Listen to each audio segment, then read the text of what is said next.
Boa noite a todos, começando aí mais uma edição da Contextos Live, no caso a nossa 10ª edição, agora para falar sobre o projeto de arqueologia na Ilha Bimbarras, né, no município de São Francisco do Conde, Bahia, Bahia de Todos os Santos, mais um projeto que a gente vem aqui trazer um pouco dos resultados e dizer basicamente o que foi a pesquisa, né? Porque por mais que a gente não tenha, né, muitas vezes durante esses levantamentos a identificação de patrimônios, né, arqueológicos, mas é importante a gente trazer esse feedback de falar o que foi pesquisado e como foi, né?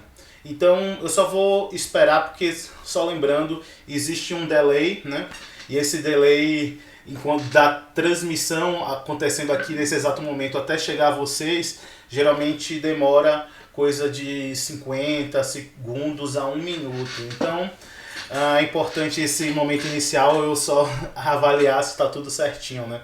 Então só vocês vão reparar que durante a live eu vou ficar virando porque a gente está com 2 monitores aqui. Enquanto eu vou gerenciando aqui a transmissão, no outro eu também vou fazendo esse acompanhamento e usando um pouco dos recursos que eu tenho aqui disponíveis para apresentar os dados para vocês, né?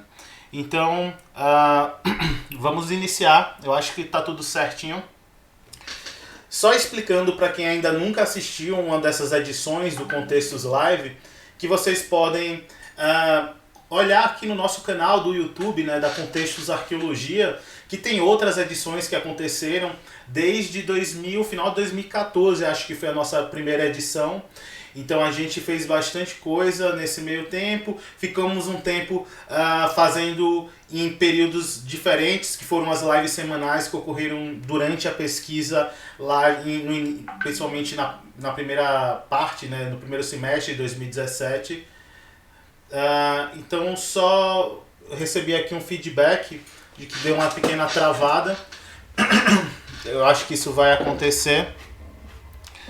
Então, só uma coisa aqui também, eu vou começar a iniciar aqui uma gravação para ter aqui o recurso. Vamos ver se a gente tem uma melhora na conexão, né?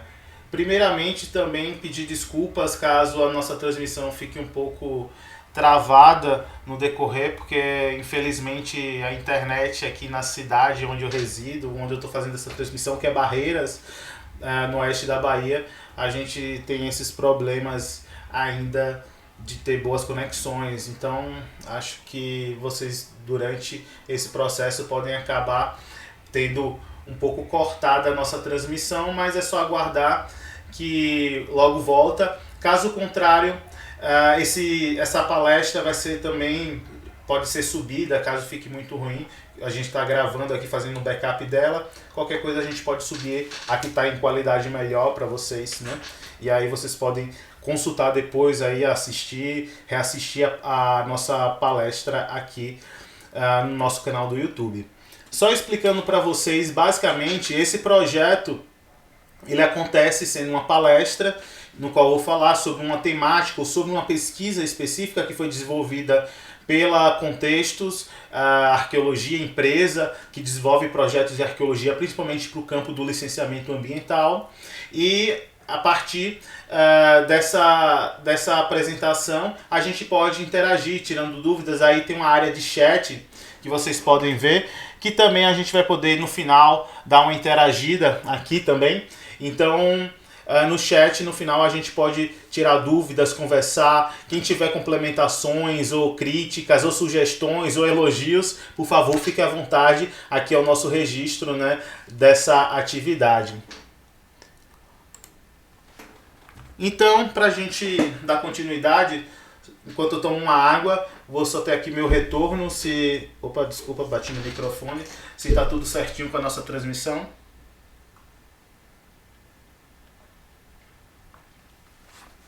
Aparentemente está travando um pouco, mas eu também estou vendo aqui que está dando pequenas travadas na imagem, né? Mas no decorrer eu acho que não vai ter tanto problema, porque eu não vou botar tantos vídeos, né?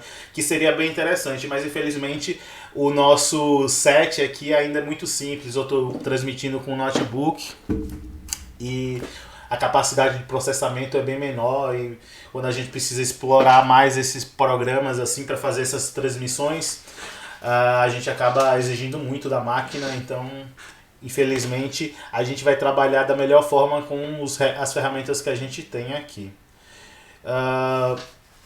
Deixa eu só ver. Quem tiver qualquer coisa, dúvida, Fernanda, como vocês podem ver no chat, ela está gerenciando. E caso eu não preste atenção, porque eu vou estar falando aqui, no final ela pode me lembrar, caso na minha leitura aqui, quando a gente abrir o chat, passe despercebido. Beleza? Então vamos dar continuidade. Nosso Contextos Live ele geralmente funciona com uma palestra de 1 hora e no final a gente tem essa interação. Então, antes de mais nada, eu queria só fazer uma pequena divulgação que próxima semana, do dia 5 ao dia 9, vai estar ocorrendo a 5ª Semana de Arqueologia da UERJ, né? E eu já agradecendo aqui de antemão, fui convidado para participar. Então eu vou dar uma palestra na terça-feira, falar um pouco sobre minha pesquisa com o vapor de transporte madeira naufragado na revolta da Armada na Baía de Guanabara, e falar um pouco que essa é a pesquisa que é desenvolvida agora durante o meu doutorado e que pretendo já estar finalizando agora muito em breve. Então, também na quarta-feira vai ter uma mesa redonda muito interessante sobre arqueologia de ambientes aquáticos com pesquisadores convidados também da área, e vai ser uma possibilidade muito boa de quem tem interesse, né, ter diferentes visões da arqueologia subaquática, principalmente essa que hoje vem sendo desenvolvida no nosso território aqui, né, no Brasil. Então acho que vai ser uma boa oportunidade. Então já convido aí para quem estiver no Rio de Janeiro ou de passagem, que vá conhecer um pouco da arqueologia brasileira na 5ª Semana de Arqueologia da UERJ, né? Então, eu só diminuir aqui o som. Então, esse trabalho da Ilha Bimbarras, o vídeo pode ficar um pouco travado, mas quem quiser assistir esse vídeo, vocês podem ver tanto no nosso Instagram, que está aí o endereço bem aqui embaixo, né? O contato das nossas redes sociais. E vocês podem assistir também aqui no nosso canal do YouTube, já está disponível. O projeto na Ilha Bimbarras, ele é um projeto que hoje é intitulado como um projeto nível 3 dentro das etapas aí do licenciamento ambiental, e nessa área que vem a ser o licenciamento arqueológico, que é exigido principalmente pelo IPHAN, né, que hoje faz o papel fiscalizador, né, desses tipos de pesquisas. E uma das coisas que eu acho que já citei muitas vezes, outras vezes aqui no nosso canal do YouTube, é que a gente tem a obrigação de trazer esse retorno à sociedade, não só da pesquisa que foi feita, mas também do que foi identificado de patrimônio, ou as ações que ocorreram, né, que levaram o resgate ou conservação de um bem cultural que, por direito, faz parte, né, de todos nós, parte da nossa identidade cultural, da nossa cultura. Então, é isso. Essa palestra ela vem para ser também uma ação dentro desse projeto, né? E eu queria usar esse caso para mostrar que é um caso bem interessante. É mais uma ilha na Baía de Todos os Santos que a gente vem pesquisando, como nos próximos meses também iremos realizar. Já aproveito agora logo de início para avisar para você que está assistindo que nos próximos meses também teremos edições da Contextos Live como essa, falando de outros projetos também ocorridos ali na Baía de Todos os Santos. A gente vai estar tentando, eu acho que é mais dinâmico e interessante para ter tempo de divulgar, fazer sempre no final de todo mês. Então próximo mês já vão esperando, na última semana do mês agora de agosto, estaremos fazendo mais uma transmissão aqui pelo YouTube. Eu estou recebendo feedback que o áudio, né, tá muito bom, mas a imagem está travando. Então eu acho que depois eu vou podem contar que eu vou subir o vídeo mais dinâmico e melhor qualidade que está sendo feito o backup aqui. Então vamos lá. Esse projeto ocorreu aí, como eu falei, dentro de um processo que é classificado hoje como nível 3. Opa, desculpa, bati no microfone. Que exige a pesquisa arqueológica prévia da área que vai ser afetada por esses futuros empreendimentos, que nesse caso específico são estruturas de apoio náutico. Como assim? A Ilha Bimbarras, como vocês podem ver aqui na imagem, ela é uma ilha que já está aqui próximo a São Francisco do Conde e é uma ilha particular. Basicamente, ela tem uma antiga fazenda que processava dendê e criação de gado. E essa fazenda hoje está sendo dissolvida para receber um empreendimento imobiliário, né? Que são loteamentos, né, de, como eu posso falar, sítios ou chácaras dentro de um ambiente marítimo, ou seja, é como se fosse o cruzamento do campo, do lazer do campo com o lazer marítimo bem comum da Baía de Todos os Santos. Então são loteamentos que vão ter esse clima de fazenda, mas ao mesmo tempo para você chegar você tem que navegar até lá. Então por conta disso foi necessário o estabelecimento de um projeto de diferentes equipamentos náuticos que vão dar suporte a esse futuro empreendimento, tanto para moradores como para funcionários, né, que precisam dar apoio para fazer essa estrutura funcionar. Então vamos lá. Daqui a pouco eu vou voltar aqui e vocês vão entender um pouco melhor, mas basicamente essa é a ilha. Se vocês forem seguindo aqui, vocês conseguem ver a cidade de Madre de Deus. E aqui a Ilha dos Frades, que foi a outra ilha que a gente pesquisou, que próximo mês a gente vai falar. E uma coisa bem interessante desse trabalho, dessa pesquisa, é que ela vem mais uma vez reforçar essa questão da presença de sítios arqueológicos depositários, que a gente vai falar mais no final que são esses sítios arqueológicos depositários, mas que são resultados, né, resquícios, remanescentes das atividades humanas que ocorreram nesses diferentes pontos da Baía de Todos os Santos por conta dessa dinâmica náutica, dessa dinâmica portuária. Porque quando a gente fala de porto, não só é o porto, aquele porto organizado, que é o porto que a gente vê ali em Santos, que a gente vê em diferentes pontos da costa brasileira, e como no caso de Salvador a gente vê ali na Cidade Baixa. Mas existem vários portos que são os portos do cotidiano, os portos informais, ou seja, aqueles pontos onde por conta de questões naturais ou artificiais, era interessante e muito mais fácil a gente chegar com embarcações, fazer o transbordo, ou seja, a retirada de equipamentos, materiais e por aí vai. E todas essas atividades humanas acabam deixando marcas no tempo e na paisagem. E é isso que a gente acaba identificando quase sempre que a gente começa a fazer uma pesquisa na Baía de Todos os Santos. Mas, sem adiantar, vamos falar um pouco mais sobre esse empreendimento. Então, aqui a gente tem a nossa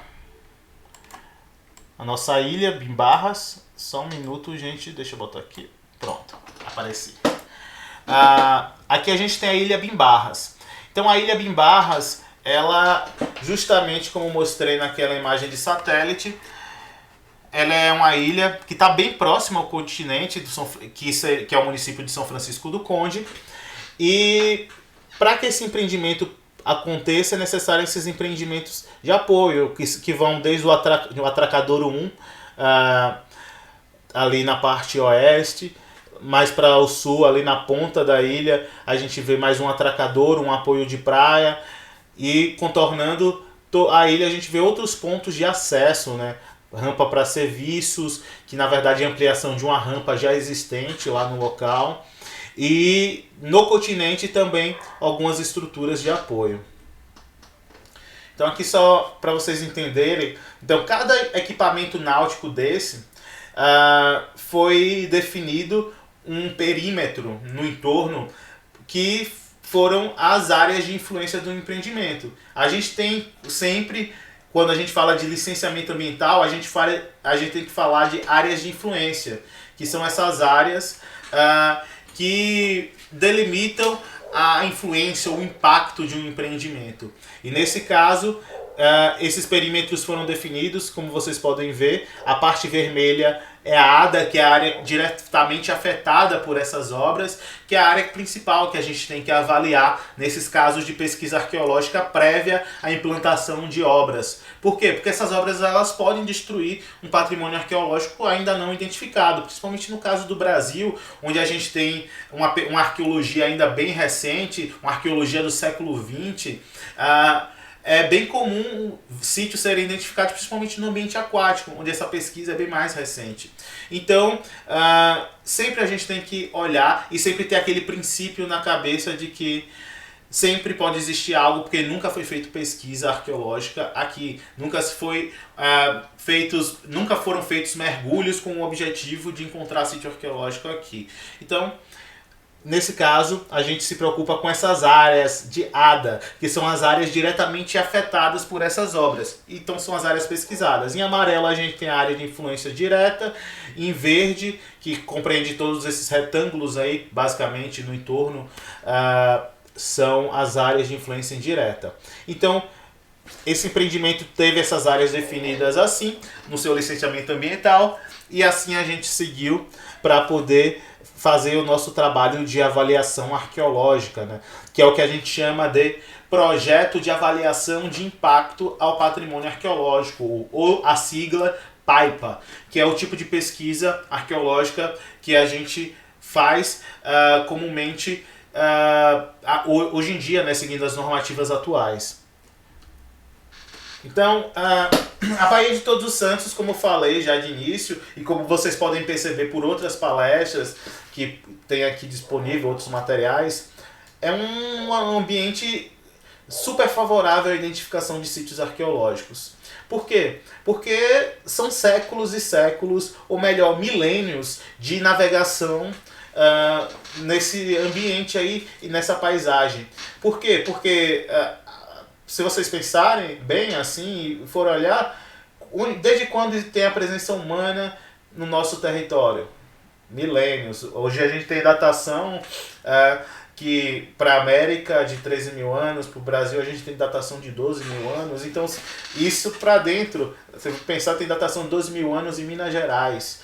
Ou seja, se tem gente no meio, quase ali no meio do Brasil, significa que tinham antes nas costas brasileiras. Então a gente tem que pensar que a gente tem aí a Baía de Todos os Santos um ambiente super favorável à navegação, tanto que a navegação e essa dinâmica humana de uso do espaço marítimo que ocorreu de 1500 para cá é só uma continuidade de algo que já existia, porque é um ambiente mega favorável para isso.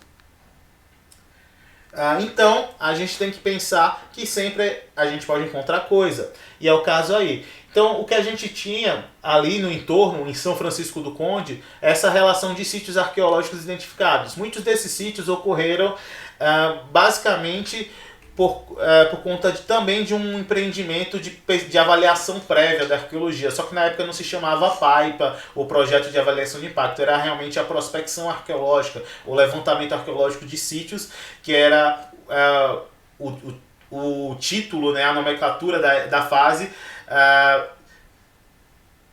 Peraí, recebi o feedback que está travando muito, né? Então vou começar a falar um pouco mais devagar também, para vocês não perderem, quem está ao vivo, um pouco da dinâmica, né?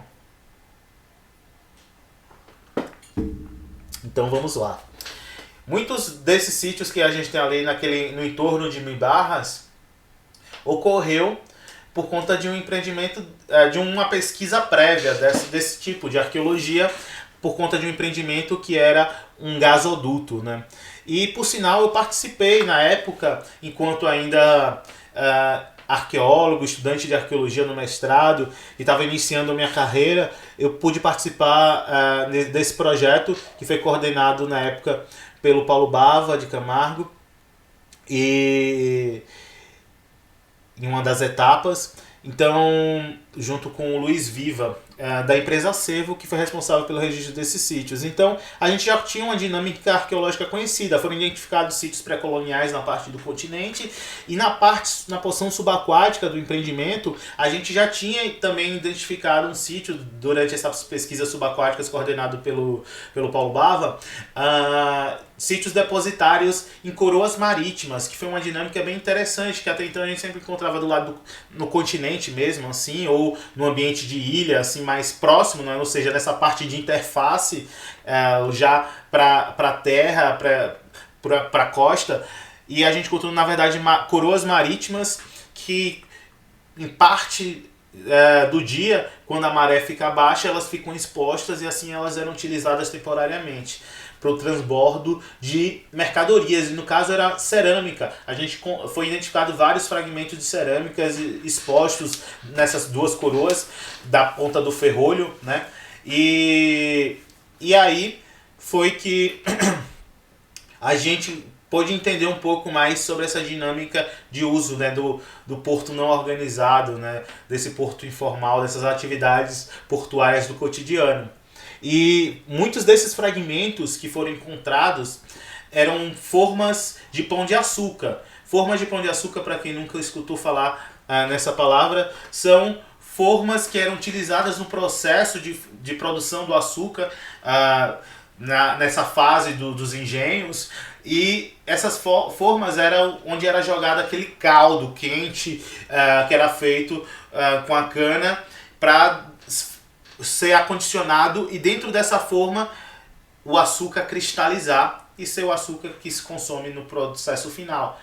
Essas formas elas eram feitas de cerâmica. No século XIX a gente vê a adaptação dela para formas de pão de açúcar de metal, mas quase sempre elas eram formas de formato, né, cuneiforme, com a ponta, ou seja, esférica, né? Por quê? Porque elas eram apoiadas em pranchas de madeira que tinham vários orifícios, né, para encaixar ela e ela não encostar no chão, e assim dentro dessa culatra, né, da forma onde tinha a base que era côncava, tinha um orifício no qual escorria, né, o que o pessoal chamava do mel, né, e aí ficava só o cristal.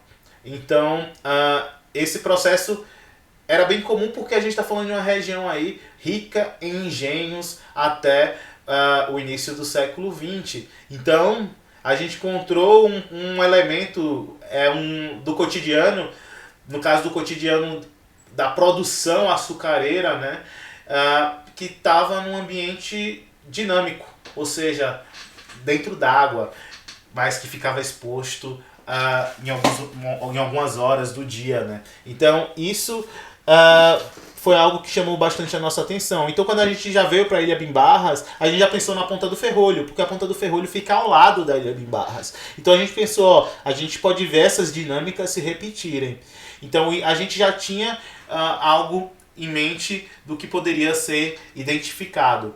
Então hoje em dia está sendo assim algo que se repete cada vez mais. Todo estudo que a gente inicia, a gente sabe que podemos nos deparar, com sítios depositários. Mas para fazer essa investigação, a gente precisa seguir uma metodologia, ou seja, uma receita, né, de maneira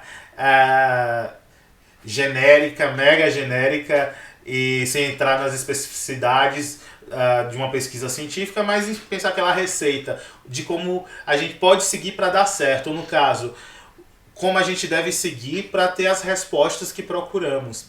Então, quais eram essas respostas? Se tem sítios arqueológicos, se tem um patrimônio a ser impactado ou afetado por esse futuro empreendimento, né? E como a gente está falando de uma grande área, não dá assim a gente gente chegar e mergulhar em todos os pontos. É quase impossível, porque além de ser extremamente caro, essa questão de logística de mergulho, a gente tem que pensar que a gente conta com as dinâmicas do ambiente, nem sempre aquele horário é bom de mergulhar, porque a visibilidade fica mais baixa e etc. Então, como sempre, existem essas dificuldades, não só de tempo,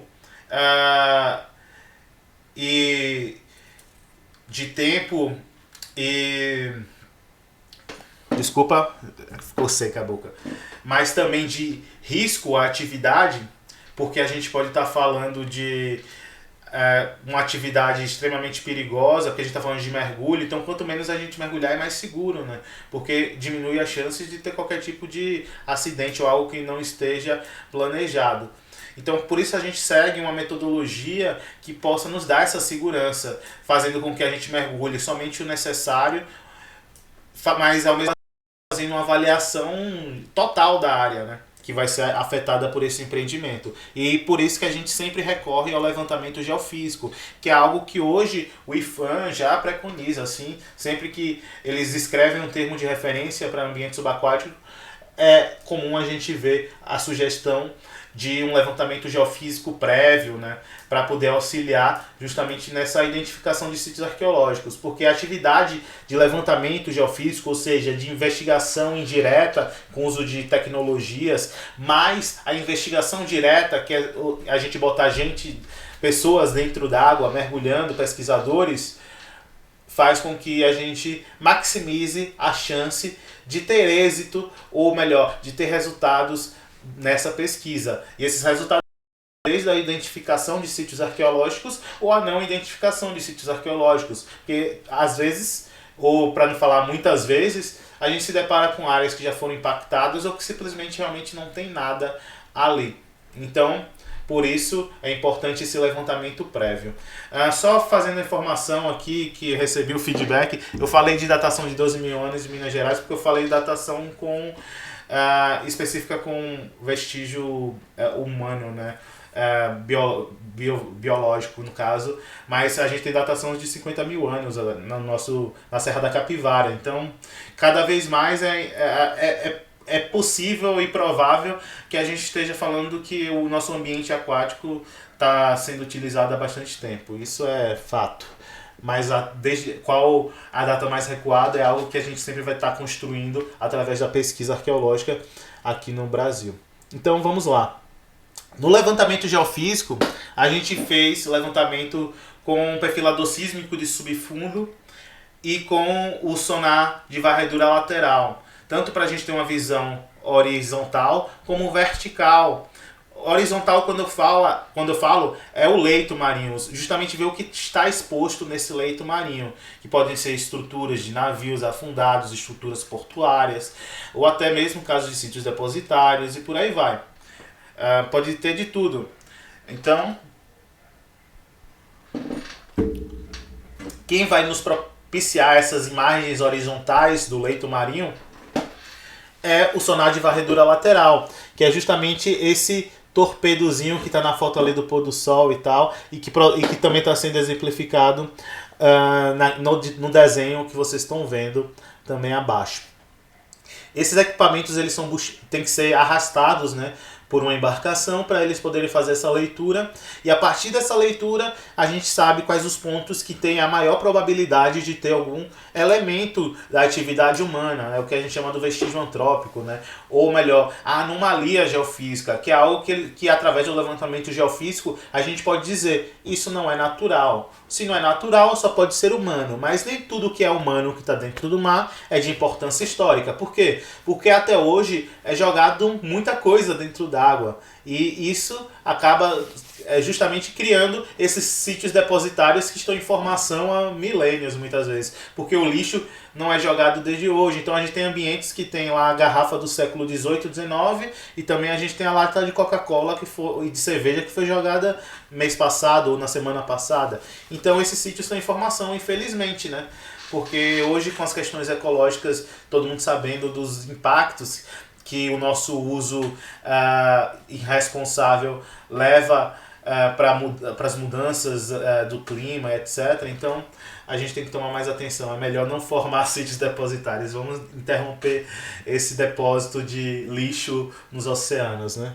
Então foi isso. E para a gente ter a leitura vertical do que está enterrado, a gente usou o perfilador sísmico de subfundo, que é um equipamento de leitura de sísmica, né?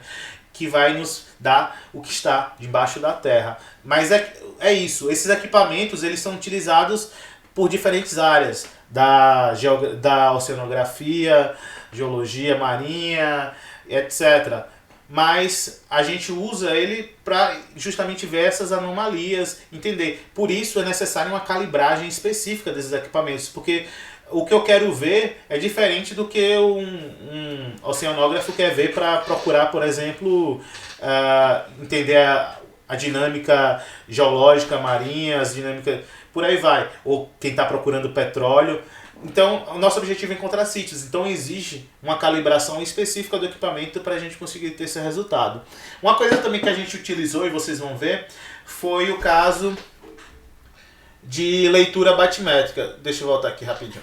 De leitura batimétrica justamente para a gente ver as profundidades da área. A gente tem a carta náutica, só que a carta náutica muitas vezes ela já está desatualizada da época que foi feito o levantamento para a época atual de uso, por impactos que ocorreram e etc. Ou mudanças da dinâmica ambiental naquele local. E por conta disso a gente precisa entender, porque essa área, a gente está falando de uma área com grandes espaços de baixa profundidade, ou seja, variando de 1 a 3 metros de profundidade. Então, para a gente não causar um novo naufrágio, por exemplo, com a nossa embarcação de pesquisa, é importante a gente saber até onde a gente pode chegar, onde é melhor a gente fazer uma logística de pesquisa diferente, ou de mergulho, quando a gente fala, de investigação direta, por exemplo, saindo pela praia e por aí vai. Então aqui a gente pode ver no mapa em vermelho os locais onde a gente utilizou. As linhas em vermelho são as linhas de traçado. Caiu um minuto que parece que caiu a live. Para quem está ao vivo, talvez não esteja escutando. Pronto, eu acho que voltou. Voltou. Então, só vou ter o feedback se voltou realmente. Para mim parece que a conexão voltou. Então, só pode me dar um retorno e a gente continua. Enquanto isso, hidratar aqui a garganta, né? Aqui a gente vê as linhas onde as embarcações passaram fazendo a leitura com esses equipamentos. Em vermelho são as de sonar de varredura lateral, em branco as de perfilador sísmico de subfundo.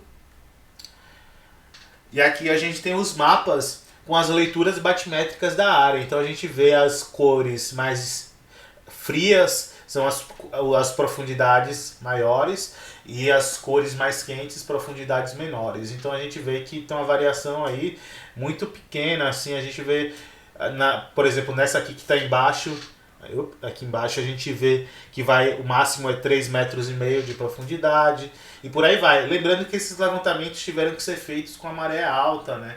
Então a gente estava falando aí de áreas, então às vezes que a maior parte do dia estão bem mais rasas que isso. Então isso é algo que tem que ser levado em consideração. Então a gente vê áreas com muitos pontos de baixa profundidade, principalmente nesses que estão aqui mais próximo a mim, aqui abaixo. Então tá vendo?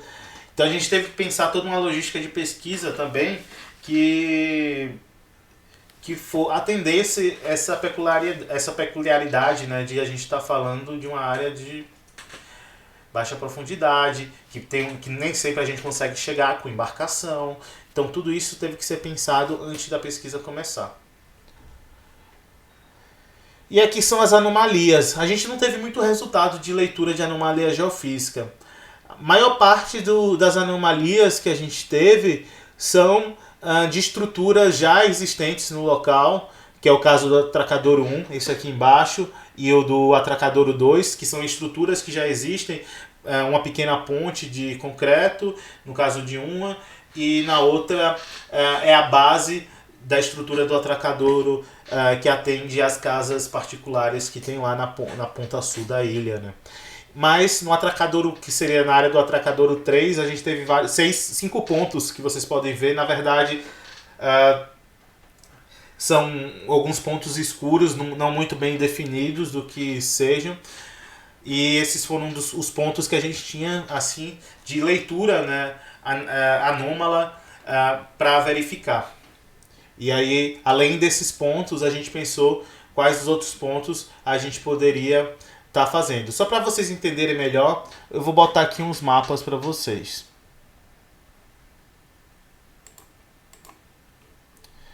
Então, aqui a gente tem a anomalia aqui, do Atracadouro 1.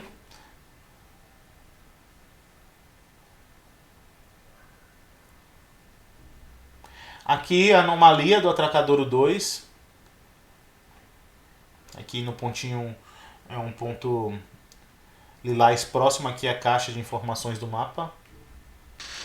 E aqui as anomalias do Atracadouro 3. Então é isso. Então, além desses pontos, a gente tinha que pensar em que nem sempre tudo vai aparecer na leitura geofísica. A leitura geofísica ela é importante, principalmente para a gente conseguir encontrar estruturas um pouco maiores. Não pequenos objetos, como por exemplo um objeto do tamanho de um celular. Dificilmente isso vai sair numa leitura geofísica. Por isso que a gente tem que, como eu falei, conciliar o levantamento geofísico, ou seja, a investigação indireta, com a investigação direta, ou seja, mergulhando. Então a gente pensa não só em ver os resultados da leitura geofísica para pensar os pontos de maior probabilidade, mas a gente tem que pensar que a ADA, essa área diretamente afetada, ela vai ser toda impactada. Então é importante a gente ter a certeza de que não tem nada lá, já que vai ser a área que, com a sua pesquisa sendo concluída, vai ser destruída. Então é importante a gente ter essa assertividade, ou melhor, ter essa propriedade para falar, não tem nada aí, ou se tem, vamos fazer medidas de resgate ou não, falar não, vai ter que mudar o projeto, se for algo muito importante, né?